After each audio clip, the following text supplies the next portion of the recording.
Hotep, Black Power, it's your brother. Shaka saying Kofa, General of the Street Law Soldiers. Here with you once again on this blessed, strong Black Day. As always, first and foremost, giving honor to the Creator, to the ancestors. Also special honors to my sister, Chief of Staff Brother Harris Abdul, the Street Law Soldiers. Also, Sister Holland, who made her ascension this week. My father, my in-laws, all my relatives and brothers and sisters and comrades who have made their ascension, that are functioning on the ancestral realm as we speak today, and for all the brothers and sisters out there, especially those who are fighting for the liberation and salvation of our black nation. Today I want to discuss, and the topic will be Malcolm and Dr. Khallid. Similarities, divine and wicked and unnatural. And the reason why I say that, because Malcolm is, I believe Malcolm turns 92 today, if I'm not mistaken. I could be wrong. At the same time, Dr. Khallid, who made his ascension, in February, of 2001. But at the same time, Dr. Khallid, an attempt assassination was made on Dr. Khallid in the month of May 1994. And the similarities that Dr. Khallid and Brother Malcolm had were very, very similar. Both of them were silenced, which led to being expelled from the Nation of Islam, as a result of some speeches that were made by both of them, where Malcolm made the speech about the President Kennedy's assassination, stating that the chickens had come home to roost, in which Elijah Muhammad, who was the leader of the Nation of Islam and the founder, had silenced Malcolm from the nation for a period of 90 days. At the same time, November 1993, at King College, when Dr. Khallid made a speech putting the Jews, the so-called white imposter Jews, on blast, calling them bloodsuckers, which was true.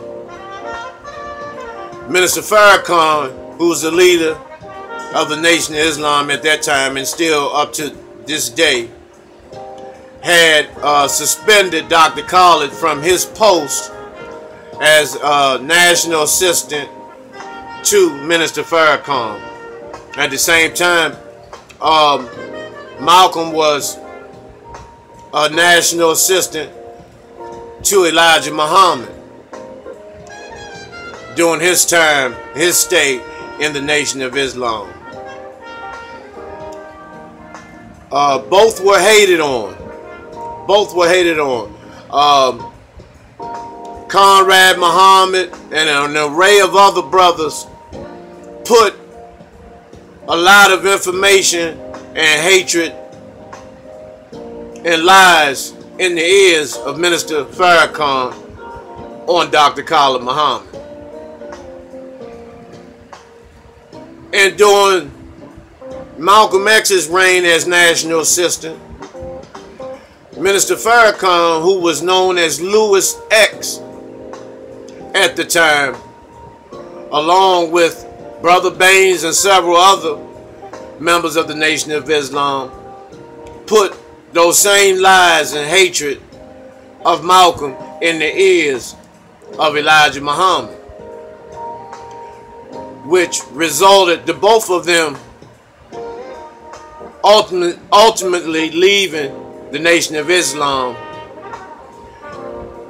and connecting with other movements and organizations.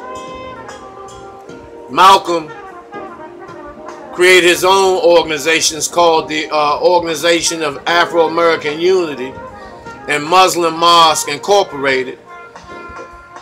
And on the other hand, Dr. Khallid branched off and became the chairman of the new Black Panther Party. And they both became fiery speakers. They both became strong, and they became in the essence of their element in terms of their dedication for the liberation and salvation of the black nation. Now, let me clear one thing up about Brother Malcolm, because based on the way Spook Lee, you know, who's known to y'all as Spike Lee, he's a coon. Spook Lee tried to depict Malcolm in the movie Malcolm X as someone who had went to Mecca and all of a sudden had this change of heart and this overwhelming love to link up with the crackers. And that's a bold-faced lie. The truth about that situation was Malcolm stated after he did his Hajj in Mecca, and for those who don't know what the Hajj is, H-A-A-J, every Muslim is supposed to make one Hajj, meaning go to Mecca at least once in their lifetime. If you are a devoted Muslim, if you can afford it, and if you have the means and modes to make that Hajj. And what happened was, when Malcolm came back, Malcolm stated that if the white man was to submit and practice some of the principles of Islam, that they would be, the blacks and whites will be able to work side by side, still separated, but at the same time without you know, the discriminatory energy. Meaning that, you know, if the white man would begin to practice Islam, he would have an understanding of humanity, and then it would be a redistribution of the wealth, still being separate but equal. That's what Malcolm was trying to state. But for those Negroes who wanted to salt Malcolm down, to make him appear that he had this overwhelming love for crackers, that's a goddamn lie. On the other hand, Khallid never had it, and he was suspended. The new Black Panther Party began to grow in numbers, began to get strong, and they began to become a threat, according to the crackers, to national security, in which on both ends members of the Nation of Islam were used to assassinate Malcolm. Members of the new Black Panther Party were used to assassinate Dr. Khallid Muhammad. And see, one thing, if you look behind me, you'll see that it's a picture of myself and Dr. Khallid. And I'm not talking about nothing that, you know, I'm making up or coming up with some assumptions or anything like that. I'm telling you straight facts. I had the honor and the pleasure, the divine honor, of being able to stand next to the great ancestor, Dr. Khallid Muhammad. And the brother, you know, the brother was in superb physical condition, heavily melanated with a radiant glow in his skin. Very, very powerful. Very, very powerful. You know, for those who knew it, and for those who knew him, You know, and when every time he came to DC, you know, along with Steve Coakley, Dr. Leonard Jeffries, and others, on Georgia Avenue Northwest, that was the Mecca. That was the 125th of DC, Georgia Avenue, and very, very conscious. You know, Howard University is on the same street, so it was a and in the 90s, very, very powerful in terms of black consciousness, in terms of different organizations, different movements. You had the N.O.I Nation, led by Dr. Malachi York. You had the Nation of Islam. You had the headquarters of the Moore Science Temple here, that was under the leadership at that time of Brother R. Love Ill. You had various Nation of Islam temples, mosques, you know, spread across the Washington, D.C. area, the metropolitan area, you know, and you also had the Sunni Muslim masjids, you know, all over different parts of the city as well. And not to mention various churches. One church that was a very, very powerful African-centered church was Union Temple Baptist Church, located on the south side of Washington, D.C., led by the Reverend Willie Wilson. And I'm talking about during the 90s. You know, I'm not talking about these New Testament people. However, you know, these attempts were made on these brothers' lives, on Dr. Khallid and Brother Malcolm. And, you know, on Sunday, February 21st in 1965 in the Audubon Ballroom was where Malcolm made his ascension, where he was assassinated by members of the Nation of Islam, supposedly. That stated that, you know, once they were arrested, they stated that they weren't members. Same situation at Riverside College in May of '94, when Brother James Best shot Dr. Khallid. An attempted assassination was made on him, where Irv Rubin, Abraham Foxman, and these other so-called white imposter Jews from the ADL and the JDL were in the front row, who paid the money, the $25,000, to have Dr. Khallid assassinated. Once James Best was apprehended by brothers of the New Black Panther Party, as well as Crips and Bloods that had agreed to wear black in truce for that day to provide security for Dr. Khallid, who beat the shit out of James Best. And he too denounced the Nation of Islam, that he was not a member. Which is you know, a fucking lie. And by the way, James Best, who was best friends with John Muhammad, who was executed several years ago by lethal injection because he was allegedly known as the alleged DC sniper. You know, so when you put the pieces together in a lot of these situations, you will understand, you know, exactly, you know, how history has repeated itself and how these brothers were of a divine status. Now, dealing with the ascension of Dr. Khallid Muhammad. Dr. Khallid, en route, he was living in Atlanta at the time, supposedly married to a sister by the name of Nefertiti, and I'll tell you about her shortly.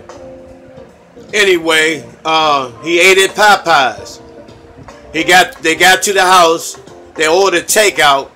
That's why you had to watch, you know, these deliveries. You know, these deliveries from these motherfucking gooks and Domino's and all these, because people can easily, you know, be paid en route, you know, to put something, you know, in your food. However, they ate takeout. They proceeded to go to bed. Dr. Khallid allegedly tried to attempt to engage in intimate activities with his queen. At that time, he began to throw up, urine, defecate on himself, you know, go into all types of convulsions, and crawled into the bathroom. Laying on the floor in his own vomit and urine and feces, his supposedly wife, Nefertiti, puts a pillow up under his head and lets him lay there for 3 hours before calling paramedics. Now, paramedics arrive, take Dr. Khallid to the local hospital in Atlanta. They did not have a neurosurgeon there because apparently it was an aneurysm. They transferred him to another hospital, you know, where they had a neurosurgeon there. But by that time, you know, Dr. Khallid had made his ascension. You know, and all of this was planned. All of this was planned. All of this was orchestrated. And I'll tell you why. Number one, his wife Nefertiti, real name is Ambush. She was labeled by the ADLs, Irv Rubin, who orchestrated and set up the first Khallid Muhammad assassination, had very close ties with Ambush. As a matter of fact, he called her the daughter of the Jews. Khallid Muhammad makes his ascension. He's under guard now, supposedly by the new Black Panther Party. Body is transferred by train from Atlanta to New York. During that time, supposedly, members of the new Black Panther Party missed some flight where his body, Dr. Khallid's body, flew to New York nearly unattended and unguarded. And it was at that time that this brother, Eric Muhammad, took all these photographs that has not been found or released of Dr. Khallid's body. And supposedly, according to close sources, Dr. Khallid was castrated. Also, his brain was removed by the neurosurgeon. And we already know what the purpose of them removing the black God's brains, you know, out of their heads. We know we know the reasons for that. You know, to analyze and try to understand the power of the black God and try to remove certain cells and energies from the black man's brains to put into the Europeans' brains. You know, in other words, for experimentation purposes. So, supposedly. Now, there was tension between Malik Zulu Shabazz and Dr. Khallid Muhammad, which I knew and heard Dr. Khallid talk to Steve Coakley about Malik Zulu Shabazz, that they were trying to make him a better man. You know, Dr. Khallid, Malik Zulu Shabazz couldn't stand the disciplinary instructions that Dr. Khallid would give him. You know, because Dr. Khallid was very firm. And personally, me, you know, if it was for the betterment of me, to make me a better man, to make me a very highly disciplinary disciplined, structured warrior and God, I would have accepted any level of discipline that brother gave. Because I've served in the military, and I know, you know, I've been yelled in my face and all of this type of stuff, because during that time I was under the sedation of white supremacy, called myself being an American and all this shit, you know. So, you know, Malik Zulu Shabazz, you know, his pride was in the way. He allowed his pride to get in the way and took it personal of the way he was being disciplined, you know, in public by Dr. Khallid. And not a lot in public, because if you notice, in all of Dr. Khallid's speeches, he always gave Malik Zulu Shabazz the highest props and the highest honors that he could possibly give a young man of that stature. You know, and allowed him to be his right-hand man. But see, for some niggas, that's not enough. Because they want to be on top. Because it was like a blink of an eye, once Dr. Khallid made his ascension, that Malik Zulu Shabazz was leader and chairman of the new Black Panther Party. Membership fell. You know, and there was a lot of controversy. You know, threats were being made because, you know, Brother Steve Coakley analyzed the situation and concluded that members of the new Black Panther Party, along with Dr. Khallid's wife, were complicit in Dr. Khallid's ascension, in his assassination. If that wasn't the case, why did Malik Zulu Shabazz make a declaration that no one should say that Dr. Khallid was assassinated, and that they put threats on Steve Coakley's life? Because what was supposed to take place was a forum at the Slave Theater in New York with Steve Coakley, Malik Zulu Shabazz, with brother attorney Alton Maddox officiating. And what happened, it was supposed to be a Q&A where the public would confront everybody that was on the panel. But what happened was, to avoid that, Steve Coakley, his life was threats were put on his life, and Steve Coakley refused to show up.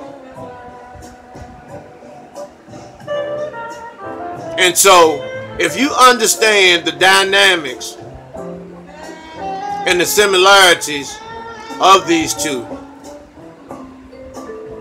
where Malcolm was just hurt behind the fact that Elijah Muhammad didn't confront him and tell him about the situations about the teenage girls that he had got impregnated.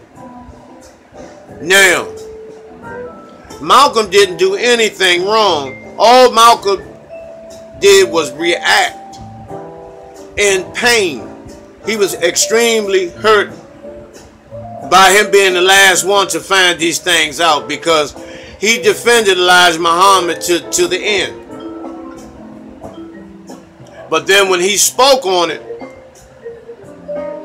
that was the cue for Louis X, who's known as Louis Farrakhan now, and the other hating brothers that were in the Nation of Islam. They hated the fact. They hated Malcolm. Malcolm was upright. He stood up. He debated and he crushed and he fought every faction of white supremacy that stood in his way. And the jealousy and hatred was in overkill for Malcolm. And also Malcolm was going to clean house within the Nation of Islam. It was a lot of extortion. You still had people hustling. You still had people selling dope. You still had people doing all types of fornication. And Malcolm was going to clean house. Malcolm was going, because Elijah Muhammad had become too old and feeble and too senile to hold his position. And Malcolm knew that. So Malcolm tried to be, a devoted son and do the things that were supposed to be done to have the Nation of Islam stand up to its highest form and function on a pure God energy. The same way with Dr. Khallid. Dr. Khallid at King College did not say anything that he wasn't taught by Minister Farrakhan. Everything that he said at King College, he was taught that word for word, verbatim, by Minister Farrakhan. But you had jealous, hating motherfucking niggas in the Nation of Islam that hated Khallid. Khallid was very, very educated, very, very knowledgeable of all religions,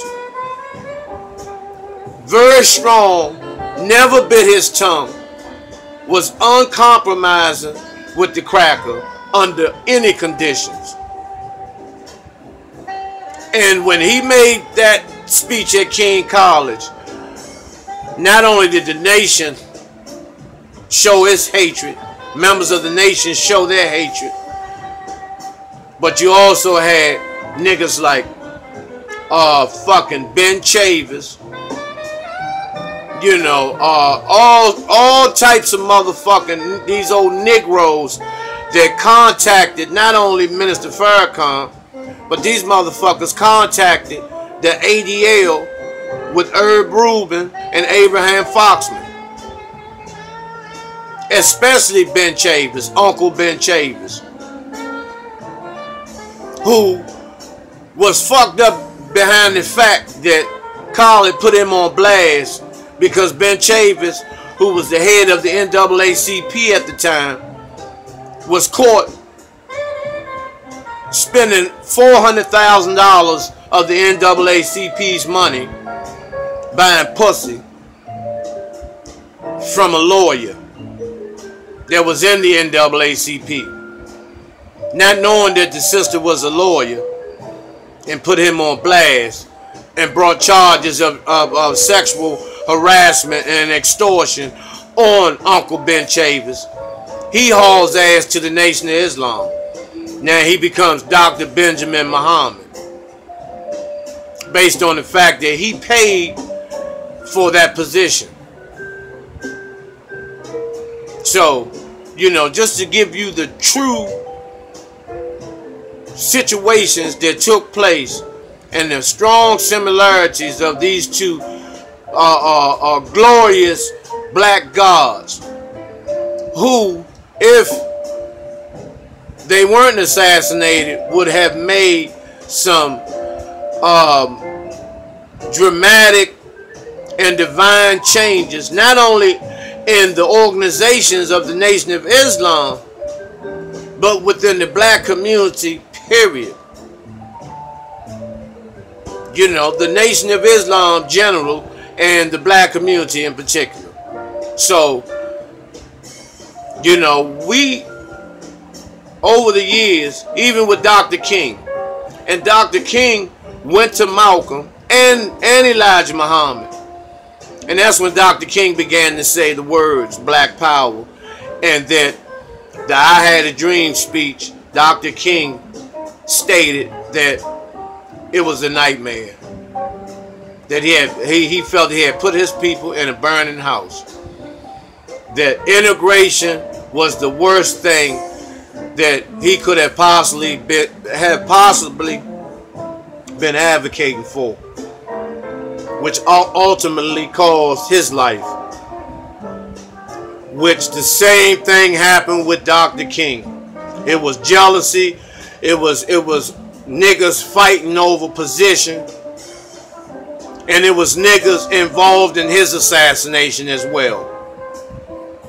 His attempted assassination was by a black woman, a bed wench, who stabbed him in New York.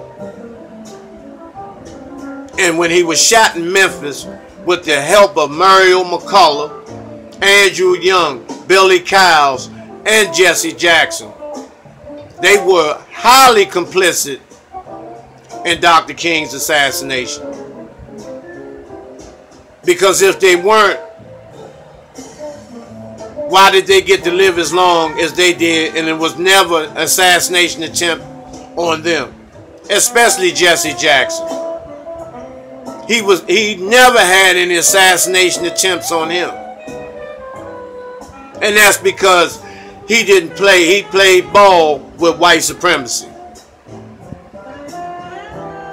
It's not hard to figure these things out, brothers and sisters. Excuse me. And I wanted to give you, you know, the real truth of these things, you know, without a whole bunch of bullshit, you know, and just get straight to the point, you know, so you can clearly understand how powerful and how great these brothers were. You know, and we could use a Khallid Muhammad today. We could use a brother Malcolm. And when Dr. Khallid, who didn't go to the Million Man March, didn't attend the Million Man March, but he created the Million Youth March in 1998, in which Minister Farrakhan had negative comments to the press about the Million Youth March because he wasn't in charge. He was not running the Million Youth March, which was ran and created, operated, and put together by Dr. Khallid and an array of other people, you know, an array of other revolutionaries. Dr. Khallid also advocated for the release of Mumia Abu Jamal. He also was armed with weapons and walked in the middle of the street in Jasper, Texas, when Brother James Best was dragged by a truck in 1998 in Jasper, Texas, and he was beheaded. He also went on the Donahue Show and shut them down. Now, I'll tell you something about the Donahue Show. The assassination, now Donahue is a so-called white imposter Jew who was complicit and involved in the attempted assassination of Dr. Khallid Muhammad as well. Because the assassination attempt took place a month after the Donahue Show, less than a month. So you tell me. And so we have to be very, very clear, you know, about these things and be honest. Be totally honest. And when Dr. Khallid was on the Donahue Show, one of the brothers in Texas that stood by Dr. Khallid, there was a revolutionary. While the show was going on, the ADL went into this brother's house and drowned his wife in the bathtub. And a year later, he was murdered as well. So you have to understand the dynamics. That's why I'm so hard, and I go hard on motherfuckers, you know, like Steve Harvey and Ray Lewis, Raven Simone and Oprah, Tyler Perry, you know, Lee Daniels, you know, all these types of motherfucking nigger coons and bedwenches and straight black Negro motherfuckers, you know, that are a hindrance to the growth and development and the liberation of black people in this goddamn colony called the United Snakes of America. You know, because the Boule Sigma Pi Phi, which is a black fraternity of about 3,000 men, and their job is to guard white supremacy. They are the gargoyles, the gatekeepers. Their job is to guard white supremacy and keep all other blacks in a subordinate level. Meaning protecting the white wealth And in turn, they get some crumbs from the white wealth to keep the other blacks poor and fucked up and disenfranchised. Your man Barack Obama, he's Boule, Hill Harper, Vernon Jordan, Bill Cosby, Michael Jordan.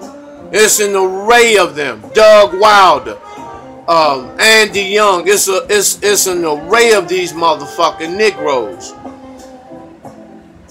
Why do you think Barack Obama did not do anything for the black community? He did not. He never went into none of the homes and talked and consoled none of the black victims' parents of these men that were executed by police terrorism. But when the Orlando shooting, when the 50 faggots were killed, supposedly, which we found was a fucking hoax. You know, when the Sandy Hook and all that shit took place, he went and shed tears like a fucking woman in the living room of these fucking crackers' parents. Because of the fact that these people are Boule members. They are Boule members. The same with Bill Cosby. It was okay when Bill Cosby had his TV show, you know, and long as he stayed quiet and stayed in his place. But when he made every attempt that he made to buy NBC, which was twice, the first time they killed his son. They used a Russian homosexual, because Enos Cosby, his son, was a homosexual. And it was a homosexual affair that was set up to murder him when he tried to buy NBC the first time. The second time he tried to buy NBC, they said he raped, you know, 40 or 50 women 40 years ago. You know, that's the best they could come up with. And they know that he's up in age. You know, that they could literally kill him by just running him back and forth to court and putting pressure on him with threats of doing prison time. And at the same time using white Jew lawyers to take all his fucking money. To de-bankroll his motherfucking ass. But that's what you get when you play with white supremacy. That's how they do you when you cross the line of white supremacy and you make an attempt to try to be black. Those are the type of consequences that you pay.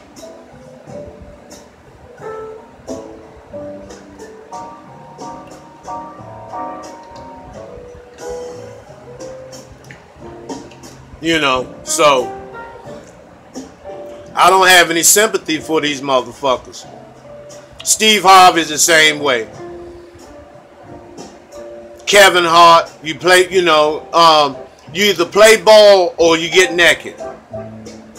Play ball or get naked. And that's what Kevin Hart did. Kevin Hart took his pants off. He took his little panties off and allowed white supremacy and being on the director's couch. And he's just a little queen to them. And that's why he has his way in Hollywood. As long as he doesn't cross the line and tries to speak on any type of black power or black consciousness, he'll still be able to get paid. Because he's their little queen. He sits on the director's couch, sits on their laps. And I'm talking about physically, literally, takes dick in his butt. He's not the only one. Jamie Foxx, it's a whole lot of them. It's a whole lot of them. And you can see it. You can see it. Because they try to wear a lot of makeup. They try to do all this weightlifting. You know, like Dr. Dre. He's a queen. You know, and then when, you know, that's why he never responds to this shit. Because he knows if he responds, then the forces will come down on him and really expose him. You know, but by him being a good homo for the white man, he got the $1 billion deal, which nobody handed him $1 billion. This is a process over a certain amount of years and what have you. And this is if he remains a good little queen. That's why he never responded when Tupac said what he said. The same with Snoop Dogg. Snoop Dogg is a queen too. He's a little bony little girl. And he plays ball. He done what they want him to do. Go against Suge Knight. Help us get rid of Tupac. Because he knew everything that was going down. And see the reasons, you know, and I'm no Suge Knight fan like I always tell y'all. But you got to look at the fact that Suge Knight was one of the strongest figures in the music industry. He didn't take no shit from none of them motherfucking Jews. None of them. And any motherfucking nigga that tried to side with them, he would whoop, you know, they had to pay consequences. Suge Knight just didn't use a business, he didn't have a business mind. He knew the game. He knew how the game went in terms of the industry. But see, if he had allowed Tupac to run the show, they would have been the biggest music industry in black history. And so in the process of that, they knew Tupac would speak on a lot of things. He wasn't going to let shit go, so they had to kill him instantly. And Suge Knight, he played ball at first, but Suge Knight knows a lot. He knows a lot. And so what they're doing to him now, they set him up with this murder charge where these guys attempted to kill him, pull guns on him, and he had to get out the way and ran over with the truck. But you only see footage of him running over the guys with the truck, because they want you to always be under the impression that Tupac helped get, Suge helped get Tupac murdered, and he's locked up now, and if something happens to him, you know, so what? And that's not the case. Because I always thought that Suge was complicit in Pac's murder, but that's not the case. Unfortunately, that wasn't the case. And so what they want to do with Suge, you know, they got him in the county jail. You know, he's a diabetic. They're treating him like shit, you know, hoping that he goes into a diabetic coma and passes away. Because I believe that it's a lot of, he has a lot on Jimmy Iovine and those white devil fags in Interscope and David Kenner. So, you know, that's you know, and that's enough right now. I just wanted to drop that. But please take a look and understand the similarities between Dr. Khallid and Brother Malcolm. You know, this is something that needs to be put out there because a lot of us really don't know the truth. You know, I'm going to come back later on and do a Memorial Day video, you know, to show the brothers and sisters, you know, the pros and cons of this so-called holiday. Hotel Black Power.